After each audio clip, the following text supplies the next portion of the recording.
meringkas ada 7 agenda besar Cina untuk mencengkram negara kesatuan Republik Indonesia yang jumlah penduduk muslimnya terbesar seluruh dunia.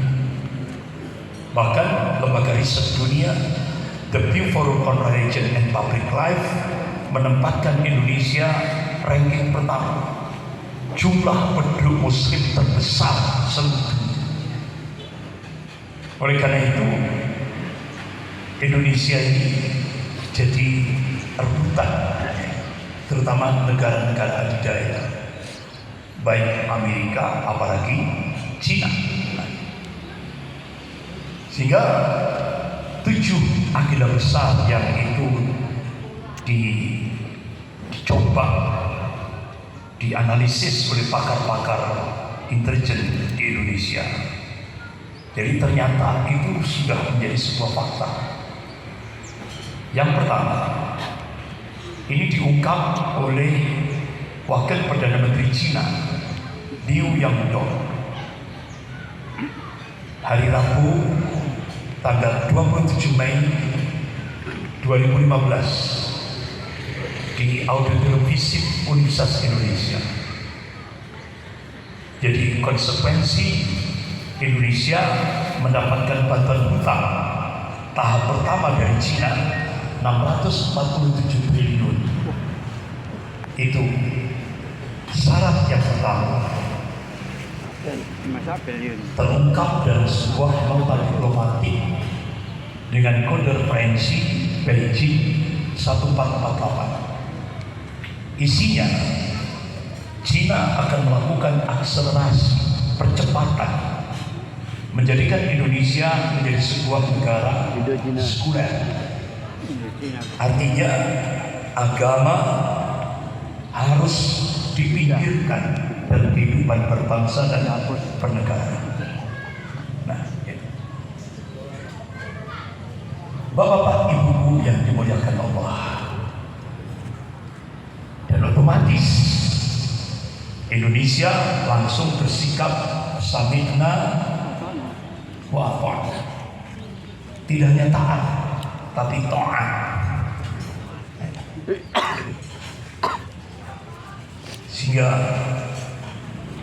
muncul statement dari pejabat-pejabat tinggi negara Indonesia, diawali oleh tahun 2016 oleh Ketua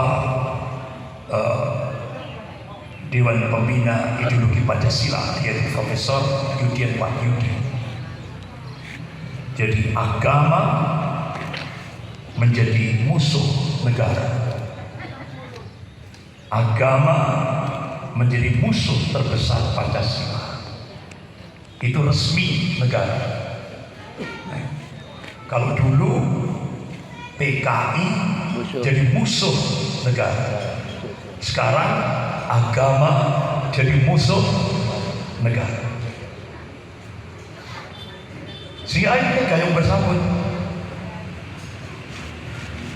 Muncul polisi Menteri Pendidikan dan Kebudayaan Pak Nadiem Makarim memunculkan roadmap pendidikan nasional 2020-2035. Agama hapus, sudah tidak ada lagi. Sehingga akhirnya Muhammadiyah, Majelis Ulama Indonesia Pusat bertanya kepada Menteri Pendidikan dan Kebudayaan, apakah dengan roadmap pendidikan nasional 2020-2035 generasi Indonesia akan dijadikan generasi ateis, komunis? Tidak ada jawaban. Selang beberapa saat muncul peraturan pemerintah tentang standar pendidikan nasional. Tidak ada lagi mata pelajaran Pancasila dan tidak ada lagi mata pelajaran bahasa Indonesia. Sehingga akhirnya kita baru dong, kalau bahasa sih baru dong ini ya kan, baru dong Itu ketika presiden pulang dari Cina. Dari 8 kesepakatan Indonesia dan Cina, salah satu di antaranya generasi Indonesia wajib berbahasa Cina ke depan. Kita baru dong. Jadi kenapa sampai mata pelajaran Pancasila, mata pelajaran bahasa Indonesia dihapus? Ya. Nah ini bahkan yang cukup mengagetkan kita, muncul lagi deputi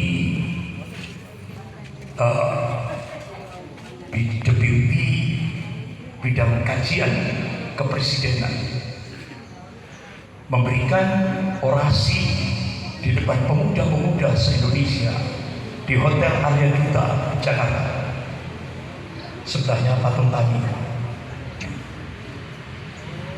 Jadi beliau sebagai pejabat kepresidenan, deputi bidang kajian kepresidenan, beliau menegaskan di Indonesia sekarang boleh ideologi ateis, boleh diperbolehkan di Indonesia. Sehingga sampai Menteri Dalam Negeri Pak Cahyokumolo waktu itu di gedung DPR MPR, sekarang perkembangan ideologi komunis, ateis, marxisme, leninisme berkembang cepat di seluruh Indonesia. Ini yang umumkan Menteri Dalam Negeri. Jadi perkembangan ideologi komunisme, leninisme, marxisme begitu cepat di Indonesia.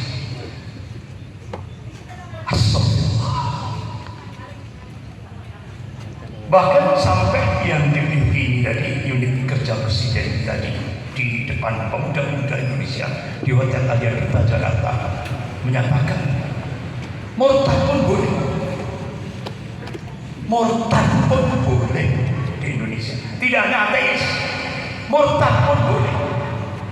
Jadi sekarang di Indonesia boleh pindah-pindah agama, sebulan jadi Muslim, sebulan jadi Kristen, sebulan jadi Hindu, sebulan jadi Konghucu, boleh, boleh. Tapi begitu saya baca namanya Islam, tapi kok begitu mudah diucapkan murtad pun boleh. Padahal kalau kita kembalikan pada surah Al-Baqarah ayat 217, A'udzubillahi minasyaitonir rajim. Ya ayyuhalladzina amanu, hai orang-orang yang beriman, may yartadda minkum an dinihi, barang siapa yang murtad keluar dari agama Allah, fayamutu wa huwa kafir, kemudian dia mati dalam keadaan kafir, fa ulaika habitat a'maluhum fid dunya wal akhirah, maka semua kebaikan dunia dan akhirat sudah tidak ada manfaatnya. Sia-sia kebaikannya dalam kehidupan dunia dan kehidupan akhirat. Ulaika ashabun nar, mereka calon penghuni neraka, hum fiha khalidun, selama-lamanya abadi. Itu loh implikasi murtad. Tapi pejabat